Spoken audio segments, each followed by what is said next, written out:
जय जगन्नाथ सांग माने मते लाइक कमेंट एंड सब्सक्राइब कर दियंतु आ मते आगो को बढ़िबा पई भी चांसेस दियंतु। मुला सागर बहुत उपकारिता अच्छी।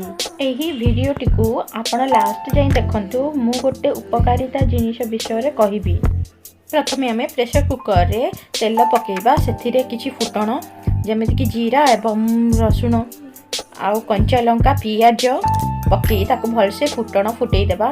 देन आमे एमिति करी काटी देइथिबा मुला साग आउ आलू बैगण एवं टिके मुला पकई ताको भलसे घांटी देबा। तापरे घर बनैथिबा किछि हरड़ डाली किंबा मुग डाली रो अल्प अंश सेथिरे टिके ऐड करि देबा, जेहेतु सेटा टिके भल लागिबो। तापरे घरे पेज कराइथिबा पेज आउ टिके भात सेथिरे पकई देबा। ताकू धरिकी उठी अल्प लुण और अध चामच बहुत कम लुण से पकई देबा। तापरे सेथिरे आमे चीनी टिके ऐड करिबा। चीनी नहले गुड़ बहुत भल। चीनी गुड़ नथिले जेहेतु मु चीनी पकई देइछि। काहेकि चीनी पकेइबा कि तार मूलार आमर खारा अंशटा भल हो जिवो। ताकू गोटे बड़ हुइसिल दब, गोटे 5 फ्लेम रे हुइसिल, पुनी स्लो फ्लेम रे हुइसिल, 2टा हुइसिल रे हो जिवो।